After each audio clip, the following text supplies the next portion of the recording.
PM Modi ने north east को दी पहले एम्स की सौगात। गुवाहाटी में उद्घाटन के बाद किया शानदार रोड शो, विपक्ष पर किया नई बीमारी का तंज।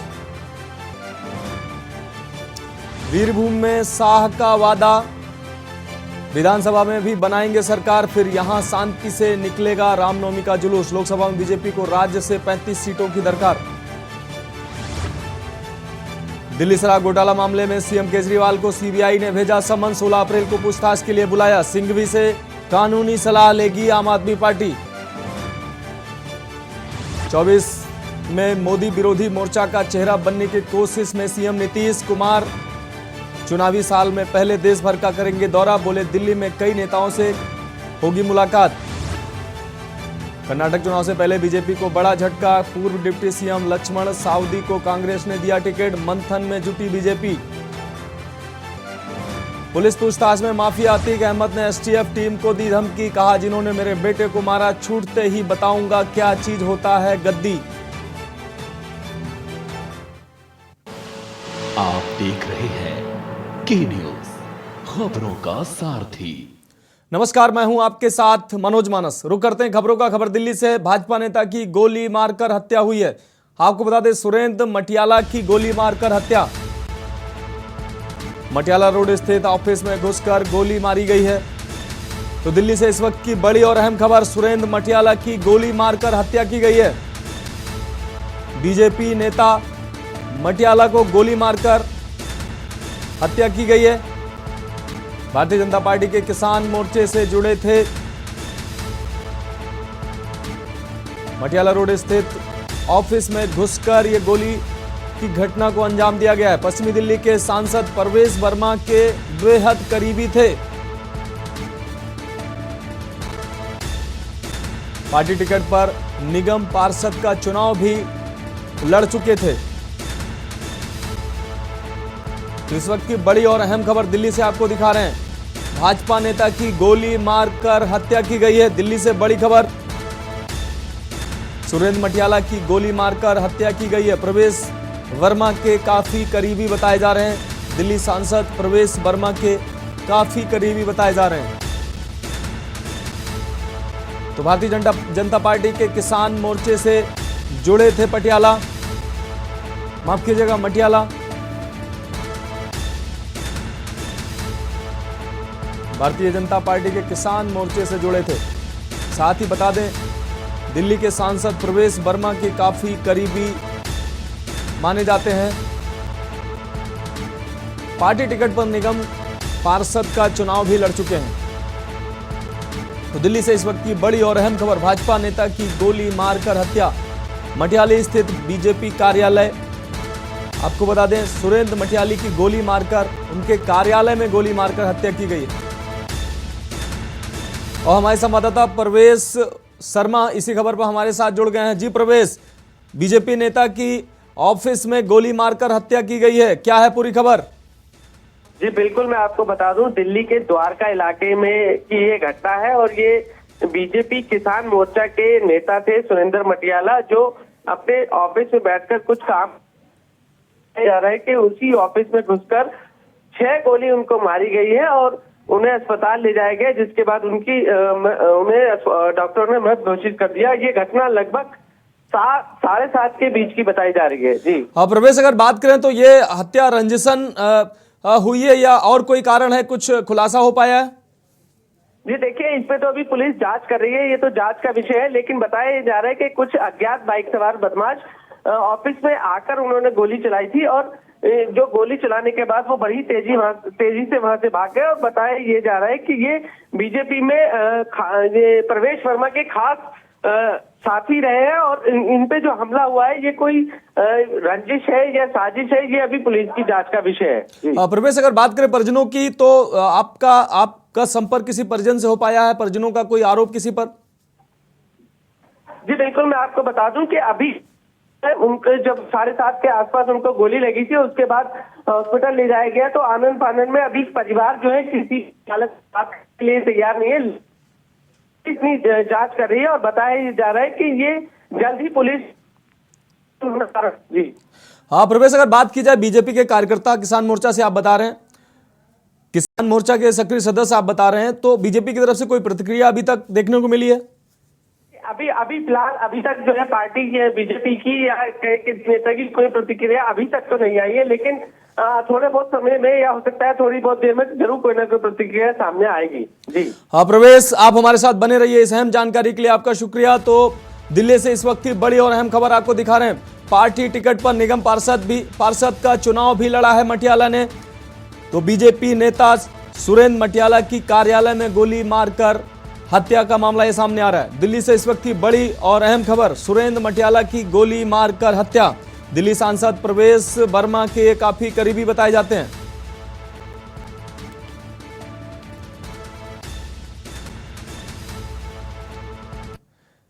बात करते हैं अगली खबर की। अगली खबर भी दिल्ली से है। तिहाड़ जेल में गैंगस्टर प्रिंस तेवरिया की हत्या। आपको बता दें, शाम 5 बजे से 7 बार चाकू से गोदकर यह हत्या की गई है।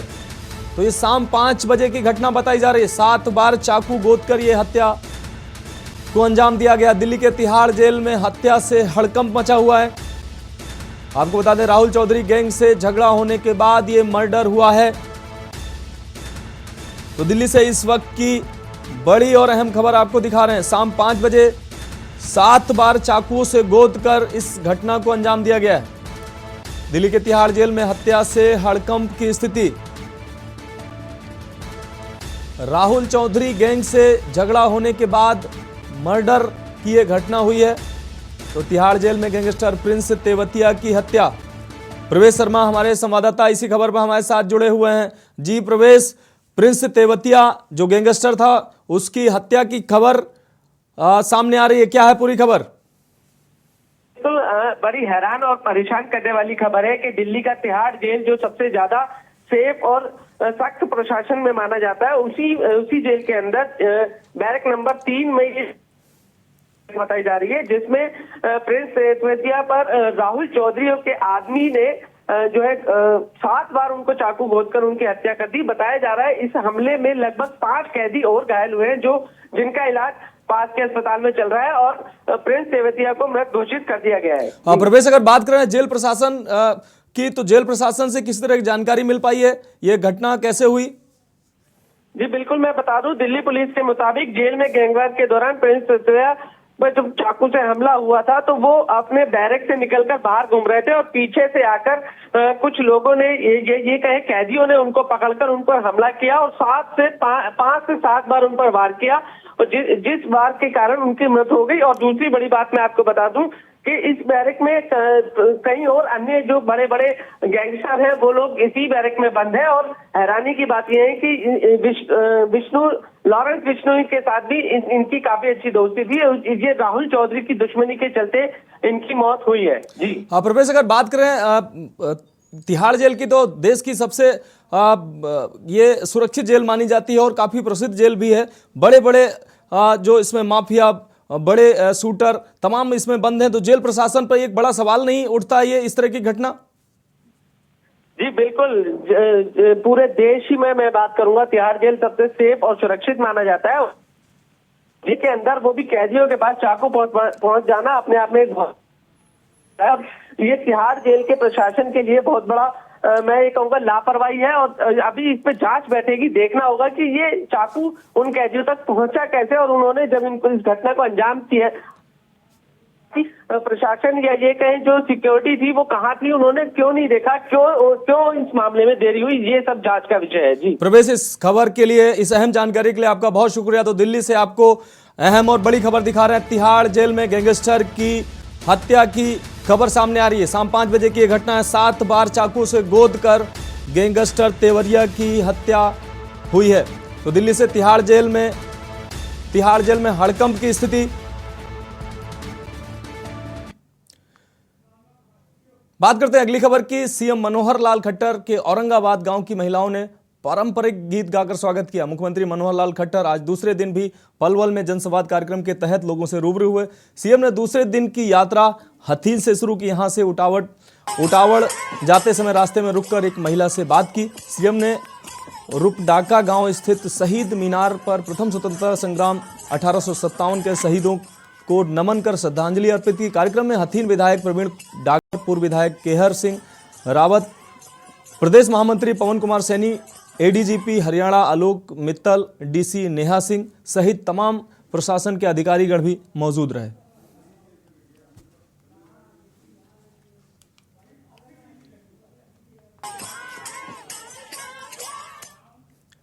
खबर दिल्ली से। दिल्ली के सिविक सेंटर में दिल्ली के मुख्यमंत्री अरविंद केजरीवाल ने डॉक्टर भीमराव अंबेडकर जयंती मनाई। इस समारोह में दिल्ली के तमाम निगम पार्षद, दिल्ली नगर निगम महापौर शैली ओबेरॉय, उप महापौर दिल्ली नगर निगम, कमिश्नर दिल्ली नगर निगम के सभी अधिकारी और तमाम सफाई कर्मचारी मौजूद रहे। इस अवसर पर मुख्यमंत्री अरविंद केजरीवाल ने बाबा भीमराव अंबेडकर के बलिदान और देश के लिए किए गए सराहनीय कार्य पर सभी मौजूद लोगों के साथ बात की। साथ ही दिल्ली सरकार द्वारा किए गए शिक्षा के क्षेत्र में सराहनीय कार्य के बारे में भी मुख्यमंत्री ने बात की और बताया कि आज दिल्ली के स्कूलों के पढ़े हुए बच्चे इंजीनियर, डॉक्टर, पायलट बनने के साथ साथ विदेशों में भी जाकर उच्च शिक्षा हासिल कर रहे हैं। मुख्यमंत्री ने यह भी कहा कि शिक्षा सबसे जरूरी चीज है। अगर व्यक्ति शिक्षित है तो जिंदगी में वह हर चीज हासिल कर सकता है।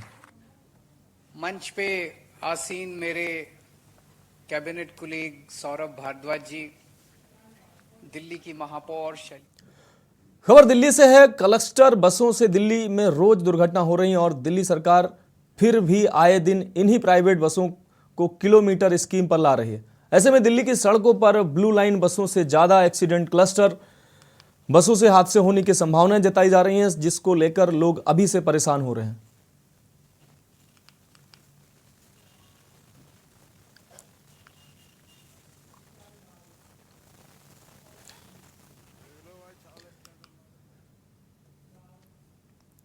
बात करते हैं अगली खबर की। फायर डे के अवसर पर अग्निशमन विभाग द्वारा फायर सेफ्टी को लेकर जागरूक करने के उद्देश्य से जागरूकता रैली निकाली गई। इस रैली को दुर्ग शहर विधायक अरुण बोरा ने हरी झंडी दिखाकर जेल तिराहे से रवाना किया। बता दें कि 1 से 4 अप्रैल 1944 को मुंबई बंदरगाह में फोर्ट स्टीकेन नामक मालवाहक जहाज, जिसमें रुई की गांठें, विस्फोटक एवं युद्ध उपकरण भरे हुए थे, में अकस्मात आग लग गई थी। आग को बुझाते समय जहाज में विस्फोटक सामग्री होने के कारण 66 अग्निशमन कर्मी आग की चपेट में आकर वीर गति को प्राप्त हुए थे। इन शहीदों को श्रद्धांजलि अर्पित करने व अग्नि से बचाव के लिए उपाय बताने के लिए देश भर में यह दिवस हर वर्ष मनाया जाता है।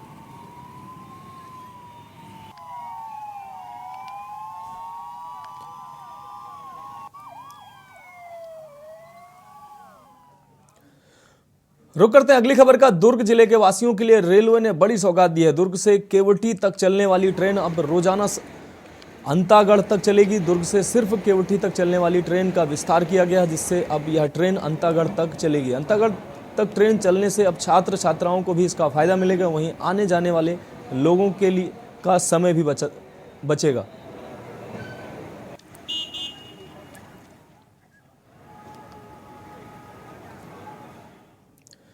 खबर छत्तीसगढ़ से। छत्तीसगढ़ मदरसा बोर्ड के नवनियुक्त अध्यक्ष अल्ताफ अहमद ने पदभार ग्रहण कर इस अवसर पर अल्ताफ अहमद अध्यक्ष छत्तीसगढ़ मदरसा बोर्ड मुख्यमंत्री भूपेश बघेल का आभार व्यक्त किया।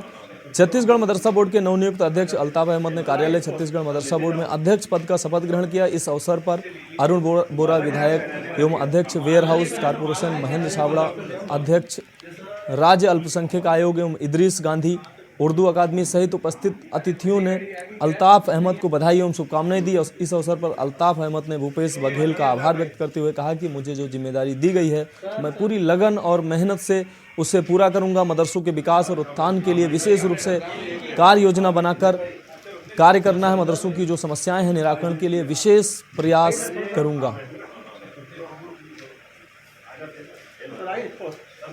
जी, मैं माननीय मुख्यमंत्री जी का बहुत बहुत आभारी हूँ, जिन्होंने मदरसा बोर्ड की जिम्मेदारी मुझे दी है और कल ही पदभार ग्रहण किया हूँ मैं। और निश्चित ही मदरसा बोर्ड में के माध्यम से शासन की जन कल्याणकारी योजनाओं को हम आम जन तक पहुँचाएंगे। और मदरसा बोर्ड भी एक बोर्ड है, शिक्षक का एक केंद्र है शिक्षा का, जहाँ पर छत्तीसगढ़ शासन के जितने पाठ्यक्रम होते हैं मिडिल स्कूल तक उसकी रेगुलर पढ़ाई की जाती है। मदरसा मतलब वो भी एक विद्यालय है, उर्दू में उसको विद्यालय को मदरसा बोलते हैं।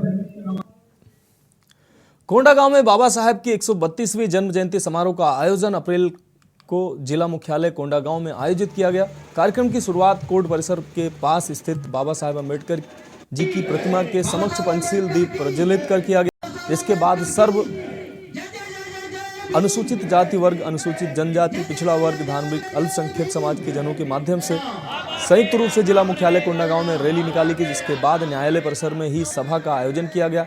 कलेक्टर दीपक सोनी ने कहा कि बाबा साहेब भीमराव अंबेडकर जी की जो प्रेरणा है देश के लिए, जो उनकी सोच थी, जो परिकल्पना थी, हम सभी को उसे सार्थक करने के लिए, कर्तव्य निष्ठा के साथ पूरा करने के लिए जीवन में प्रयास करें। उनके आदर्शों को पूरा करने के लिए हम सभी को एकजुट होकर कार्य करने की आवश्यकता है।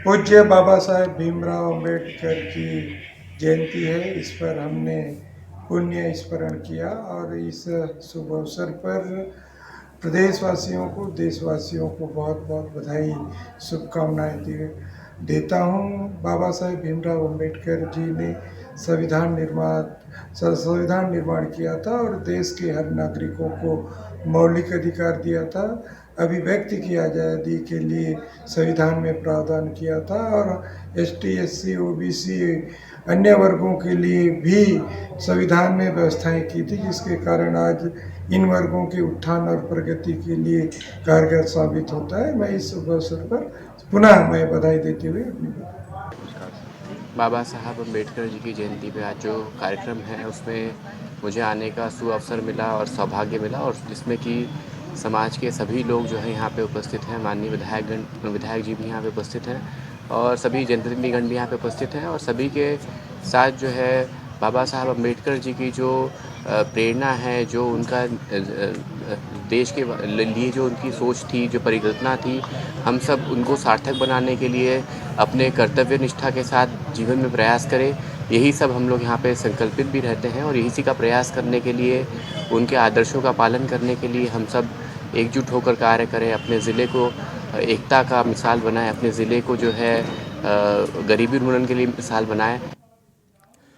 14 अप्रैल को भारत रत्न बाबा अंबेडकर की 132वीं जयंती मनाई जा रही है। गाजे बाजे के साथ सैकड़ों की संख्या में बाइक रैली निकाली गई। रैली सुभाष वार्ड से होते हुए कलेक्ट्रेट रोड स्थापित डॉक्टर बाबा साहेब अंबेडकर की प्रतिमा की पूजा अर्चना के बाद शहर का भ्रमण किया गया। इस अवसर पर अध्यक्ष भारतीय बौद्ध महासभा से हमारे संवाददाता ने खास बातचीत की, सुनाते हैं आपको।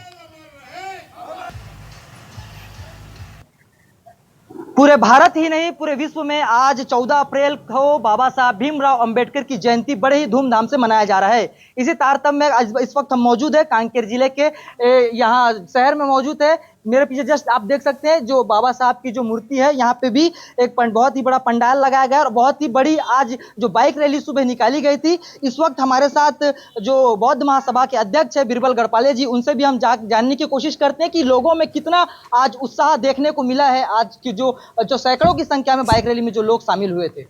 सबको जय भीम। साथियों, बड़े उत्साह का वातावरण है और कांकेर में जो बाइक रैली निकाली गई वो ऐतिहासिक थी। आज सुबह 9 बजे बाइक रैली निकाली गई और दोपहर में अभी 4 बजे पैदल रैली निकाली जाएगी।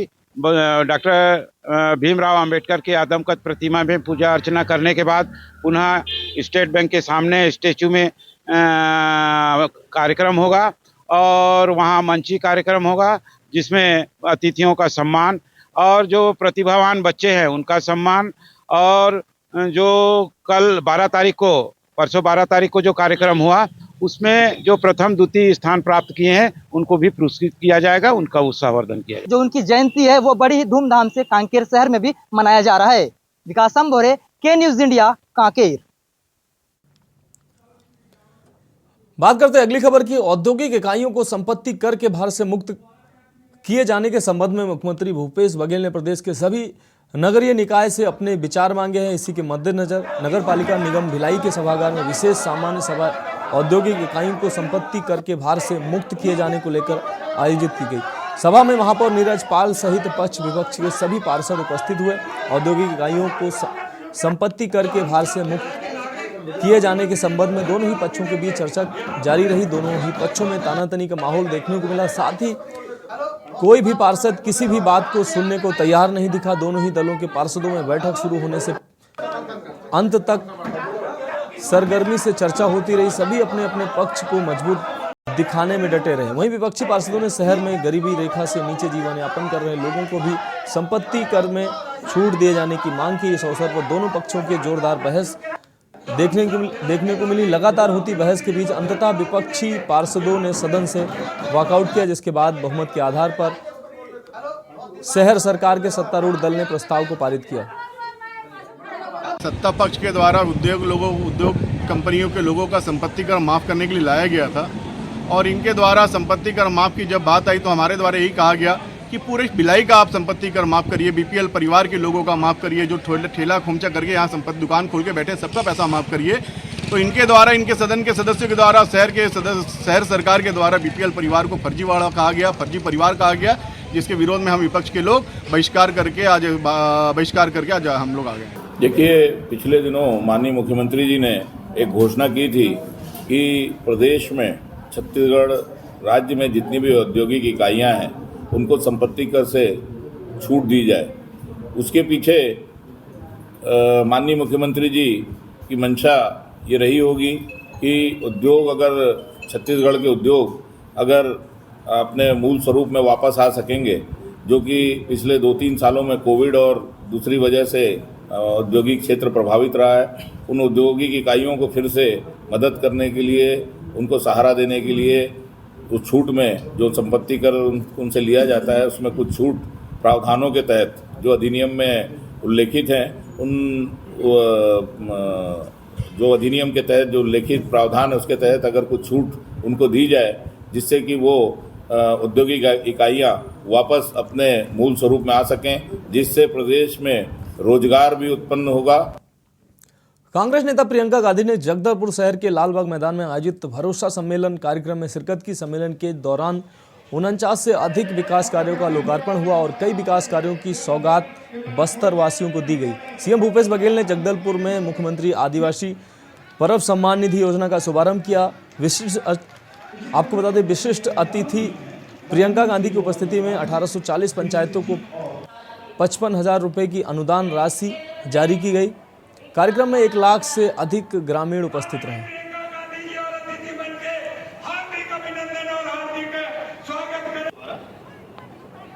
सर, आज का जो कार्यक्रम था ये कैसा रहा आप लोगों की अपेक्षा अनुसार? हमारी अपेक्षा से कहीं बढ़कर था ये, बिल्कुल। और जिस तरीके से वो पब्लिक ने भरोसा दिलाया तो वाकई लगने लगा कि गवर्नमेंट का बहुत अच्छा काम हो रहा है।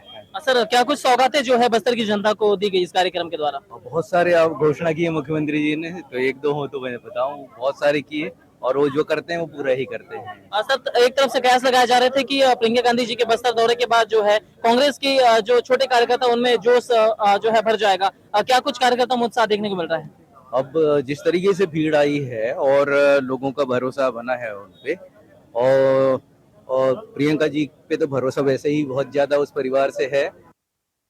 खबर भिलाई से है, जहां लीज स्कीम के तहत आवंटित बीएसपी के 4500 मकानों की रजिस्ट्री आज तक नहीं करवाई गई है। जानकारी के मुताबिक बीएसपी के मकानों को 50 रुपए के स्टाम्प पेपर पर लीज पर दे दिया गया है, जबकि ट्रांसफर प्रॉपर्टी एक्ट के तहत कोई भी प्रॉपर्टी लीज पर 11 महीनों से ज़्यादा की नहीं होती है, तो उस प्रॉपर्टी की रजिस्ट्री करनी अनिवार्य रहती है। परंतु नियमों को दरकिनार कर बीएसपी ने 50 रुपए के स्टाम्प पेपर पर लीज पर मकानों को दे दिया, जिससे राज्य शासन को करोड़ रुपए के राजस्व की क्षति हो रही है।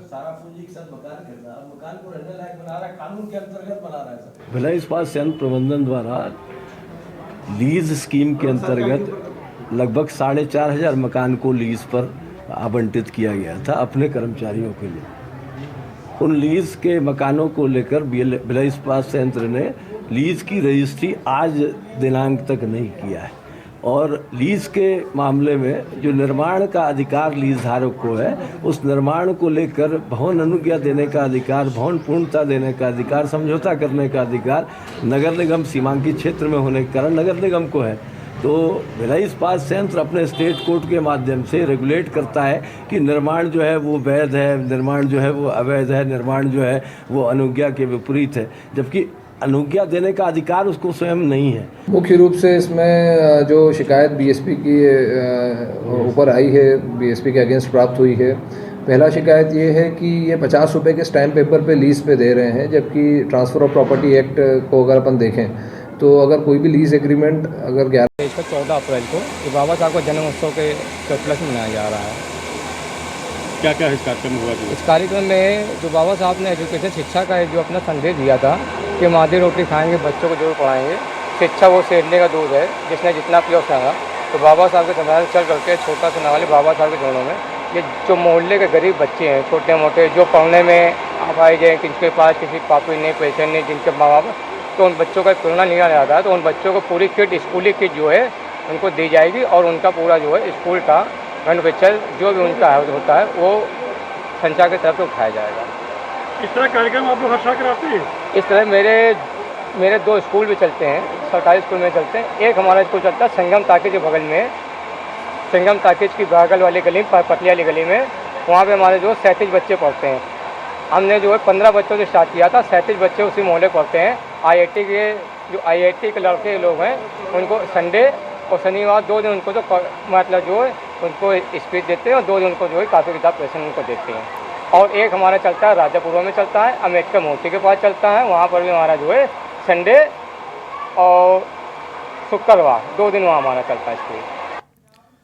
बात करते हैं अगली खबर की। अंबेडकर जयंती पर फतेहगढ़ स्थित कलेक्टर सभागार में आयोजित कार्यक्रम के दौरान जिलाधिकारी संजय कुमार सिंह, अपर जिलाधिकारी सुभाष चंद्र प्रजापति व अपर उप जिलाधिकारी सहित तमाम अधिकारियों द्वारा बाबा साहब अंबेडकर जी के चित्र पर माल्यार्पण कर उनको याद किया गया। इस अवसर पर आयोजित गोष्ठी के दौरान जिलाधिकारी संजय कुमार सिंह ने बाबा साहब के जीवन मूल्यों व देश एवं समाज के प्रति योगदान पर चर्चा करते हुए कहा कि समाज के लिए बाबा साहब ज्ञान के प्रतीक व प्रेरणा स्रोत थे। अंबेडकर जयंती पर चीनी मिल के प्रधान प्रबंधक किशनलाल, मुख्य लेखाकार मेवालाल पासी सहित तमाम अधिकारियों व कर्मचारियों द्वारा पार्क में स्थापित बाबा साहब की प्रतिमा पर माल्यार्पण कर नमन किया गया।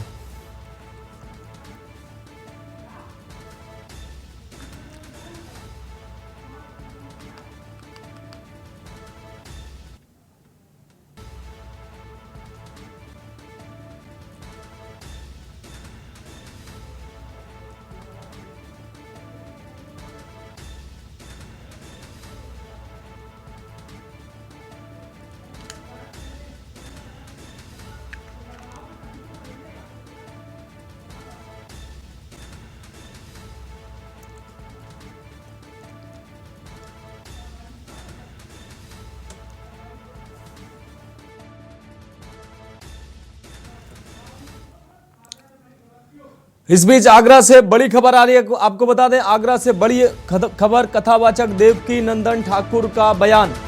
आगरा की मस्जिद में भगवान कृष्ण की मूर्तियां, देवकी नंदन ठाकुर ने यह बयान दिया है। तो देवकी नंदन ठाकुर बड़े कथावाचक माने जाते हैं, सीढ़ियां तोड़कर मूर्तियां निकालें सरकार, देवकी नंदन ठाकुर ने ये कहा है। तो प्रेस कॉन्फ्रेंस के दौरान देवकी नंदन ठाकुर का ये बयान सामने आया है। आपको बता दें आगरा से अहम खबर, कथावाचक देवकी नंदन ठाकुर का एक अहम बयान सामने आया है। आगरा की मस्जिद में भगवान कृष्ण की मूर्तियां, देवकी नंदन ठाकुर का कहना है कि आगरा की मस्जिद में भगवान कृष्ण की मूर्तियां, सीढ़ियां तोड़कर मूर्तियां निकालें। तो मशहूर कथावाचक देवकी नंदन ठाकुर का यह बयान सामने आया है।